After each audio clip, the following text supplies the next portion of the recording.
Today I'm here to know what I'm doing. Roll the film. Hello! I am so glad you're here. I am here to point out the obvious. That's a pig.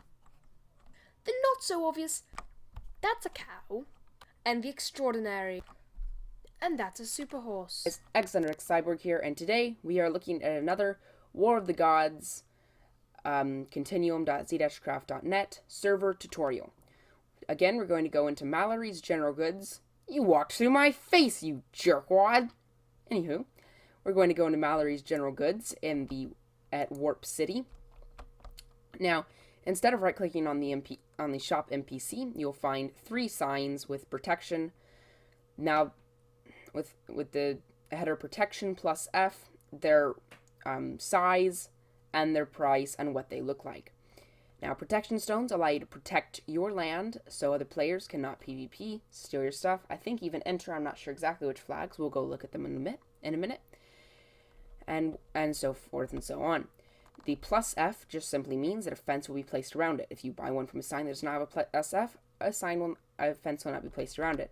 Now you buy one of each. If we right-click the sign, it will say you have bought a protection block.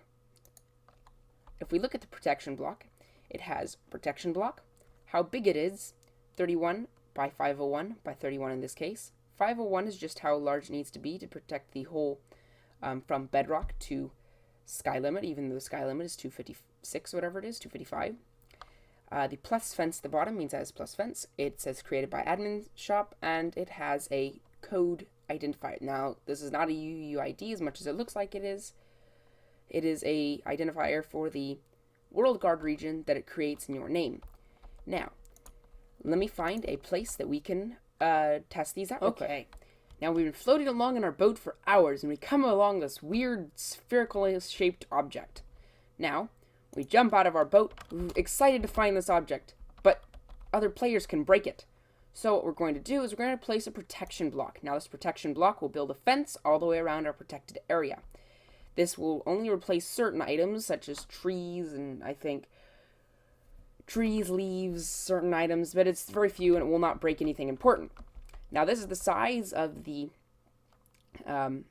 31 by 31. It is very sizable. You can have unlimited protection stones, so you just have to buy more and place them in different areas to make them bigger. Next, we have our 21 by 21 here. This will create another fence that's about this big. If we look, as you can see. Next, we have the 11 by 11, which is a lot smaller. These are the 3 sizes of protection stones. The 21 by 21 is fairly practical, and the 31 by 31 is very large. Now, if you break these, they'll go back in your inventory, even though I'm in creative mode. The fence will stay, and it will no longer have a plus fence at the bottom, meaning it will not place another fence if I place it elsewhere. If I break the gold iron, it'll again be in my inventory, even though I was in creative mode. It will not give you the block if you're in survival mode, and simply place the protection stone block in your inventory. Now, if I were to be inside my in my protected area, and I do /ps, this is the main command. I can do, from the top, I can do ps add /ps add player. Now, if I add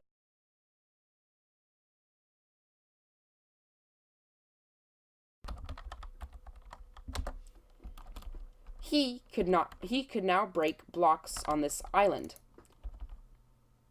There you go. He can break blocks on the island. If I were to do ps delete,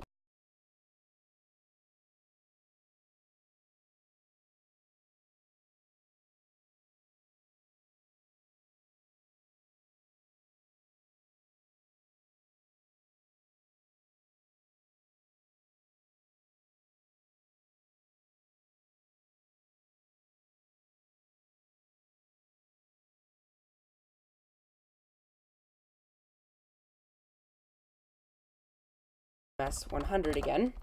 Note that I cannot hit him. If I do ps delete RMS100, note that I cannot hit him. If I do ps flag list, these are the flags that I can edit.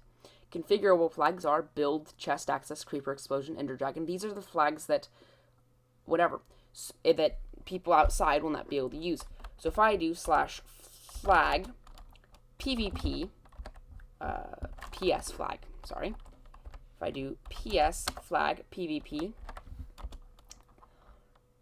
flag name, flag value, allow, I'm now able to hit Ryan, and if I go